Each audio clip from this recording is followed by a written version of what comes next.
Looking back at 2021.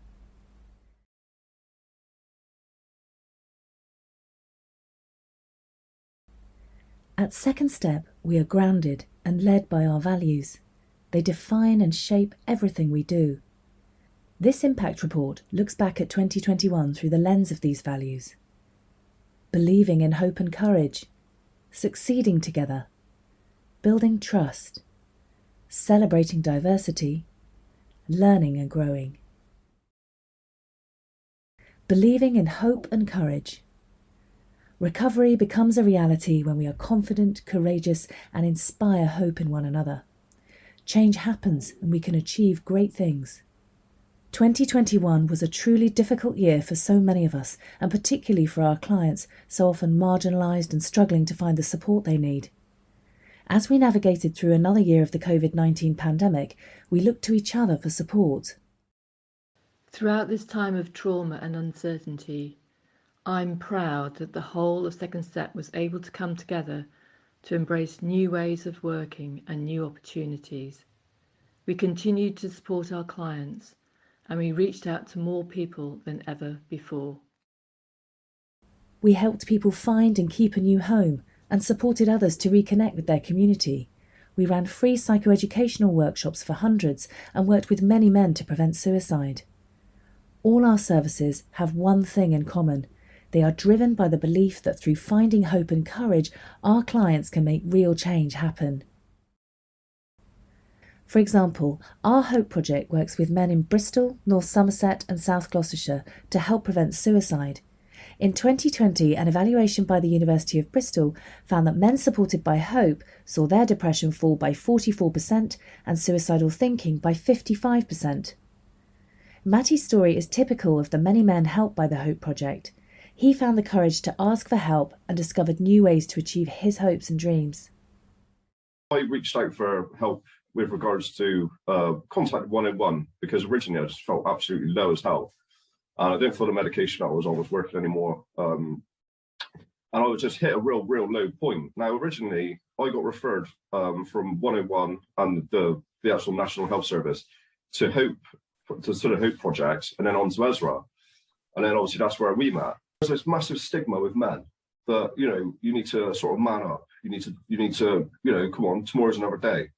And it's that, well, I hate it when people say, man up, you're a bloke, come on, deal with it. That's not always the case. It's really not. And I think it's so much harder for men to speak out about their mental health or personal issues that it's just not talked about enough. And it doesn't matter what sex you are, who you are, where you come from. It really is good to talk. Succeeding together. We're at our best when we work together, staff, clients, carers, volunteers and partners, making the most of each other's talents and strengths. We're part of a trailblazing partnership in Somerset called Open Mental Health. It brings voluntary sector organisations like Second Step together with the NHS and the County Council. Open Mental Health aims to get support to people who need it when they need it. Our Next Step service supports people across Somerset to live in the community again after a spell in hospital.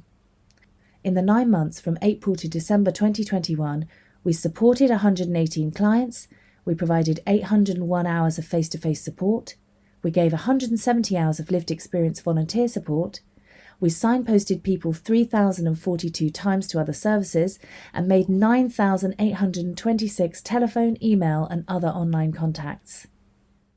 Jo's story. Peer volunteer Jo says her work at Next Steps has changed her life. You know, some people might think, oh, it's only a voluntary job, Jo, but to me it's the world because I haven't been able to work since 2001. And now I'm able to work in this team. And of course, it's not perfect. You know, we're a new team. There's been challenges and stuff, but the main thing I love about Next Steps is that everyone seems to be there because they have compassion for the people who are struggling the most. And I want to be part of that. Building trust. When we act with integrity, when we strive to be honest with ourselves and those around us, we can build strong bonds of trust. A unique situation of rising demand and unmet demand due to the pandemic and successive lockdowns has put primary care under immense pressure over the last year. For mental health services, the poor relation to most other health services, the situation is increasingly worrying, with more and more people of all ages finding it harder and harder to find the mental health support they need, even when in crisis. Unique services like our wellbeing colleges in Bristol and North Somerset are providing hugely important early support at a critical time. Both wellbeing colleges work closely within their communities to build strong relationships with their learners and with other support agencies including GPs, NHS, mental health teams and job centres. 96% of Bristol Wellbeing College learners rate the college positively, with 79% saying that thanks to the college, they feel able to manage their mental health better. Stuart's story. Stuart is one of our learners and tells us how the college helped him.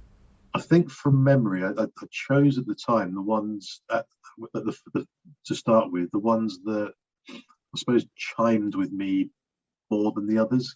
Yeah. And that was probably something along the lines of coping with stress and understanding depression and those kind of courses. But what they did for me was it opened my eyes both to the college and what the college can provide, but also sort of opened my eyes in terms of broadening the scope of help that's out there. In ways that I hadn't considered before. And but what I specifically mean about that for me is some of the creativity courses, which as an engineer by background and tend to sort of think logically, I kind of think, well, I'm not very creative. But I really, really enjoyed some of the things like the creative poetry and creative writing courses. They sort of really seemed to open up a different area of my brain and help me to think differently, and gave me a realization that my thought that I wasn't creative because I've got a sort of logical engineer's brain was actually rubbish. Yeah. It made me realize that actually it's just a different type of creativity. It's a bit problem solving, and I was a lot more creative than I was giving myself credit for. Yeah. So some of the poems and the writing that I came up with, I thought, oh, blimey, I've done that. Celebrating diversity. We value our differences, understanding that being kind and respectful to each other makes us strong. One of our main areas of work during 2021 was sparked by the experiences of our Black and Brown colleagues at Second Step. Further prompted by the Black Lives Matter movement, we acknowledged we were failing them and our Black and Brown clients too. We pledged to put addressing racism at the forefront of our equality, diversity and inclusion work. We commissioned a listening exercise with our colleagues of colour. The results of this fed into our plan to address racism and our promise to create a truly inclusive and collaborative culture embracing every colleague regardless of race or colour, equitable recruitment and retention policies to ensure Black and Brown colleagues thrive, a robust data collection system to track and monitor and ensure accountability. Addressing racism is absolutely the right agenda for us to focus on. It's been challenging and we've heard upsetting truths. That said, everyone in Second Step is determined to tackle racism as a priority in 2022, so we can become a fairer, more inclusive organisation which recognises diversity as a strength.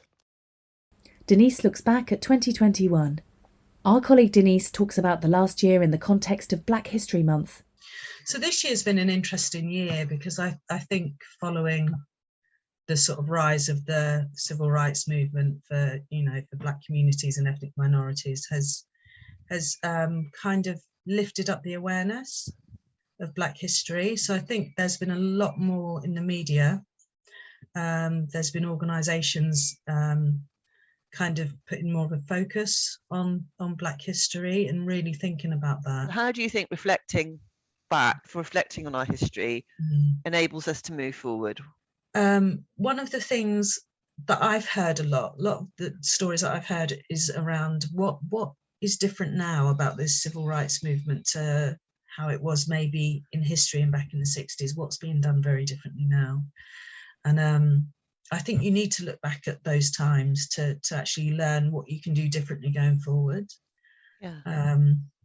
So it's really important to see what's been tried before, how it's been tried, and to look at the things that have worked and look at the things that haven't worked as well, and try and move forward in a new and different way. And I think what's been really interesting now, because the biggest difference between now and in the 60s is we've got social media. Black men have always been killed, especially in the Americas by the police. That has been happening, from the beginning of when the slaves were taken there to now. And what is different now is people can actually capture that on camera, and then it can be shown to the world. Learning and growing. By listening and thinking about how we can learn from our actions, we can help create real change for ourselves and inspire those around us. We believe everyone has a right to a home. As the lead partner of the innovative Golden Key programme in Bristol, we have learnt new ways to support people who don't have a permanent home and who are struggling with multiple disadvantages. We've taken this learning to our work in Somerset, where through our Step Together service, we help people with complex needs turn their lives around. Last year, we worked with 161 clients, supporting them to find a new home or in other important ways, for example, helping them engage with their GP or getting help with debt problems. Of the 104 people who moved on from our service, 67% did so in a planned way. This is really impressive and a result of our unique approach of working with clients in a trauma-informed way. We've learnt to work alongside them, listening to where they're at and supporting them to make changes in their lives. One of our clients, Stuart, found a way forward by exploring his creativity through painting. He talks about how his recovery coach, Karen, helped bring him back from a very dark place. The feeling of isolation was so profound. And it was almost like I was waiting for something, some divine moment from God or something to intervene. But no, there was just this fly that wouldn't go.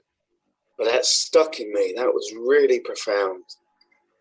I am very lucky that I have this, I don't call it gifts, but I have this means, this mechanism of enjoyment, of giving other people pleasure as well, through painting. It could be through another form of art, photography, sculpture. So do you think that your creativity saved you, really? It has done. Oh, without a shadow of a doubt. That and I think three things is an exercise as well. You've been working with Karen, who's your recovery coach. How has she helped you? A multitude of ways. I've had a lot. I've been through quite a few, and some have been excellent, like Karen. And the key thing with Karen is she cares. She really cares, and that comes across, and that is so validating. And she's really supportive, and at times when it's just me babbling on, but she's listening to me. We run many services at Second Step, as you can see here.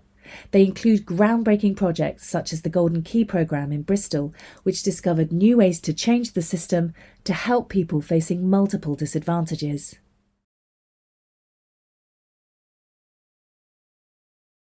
You can always find out more about Second Step from our website at secondstep.co.uk or by following us on Twitter and Instagram at We Are Second Step.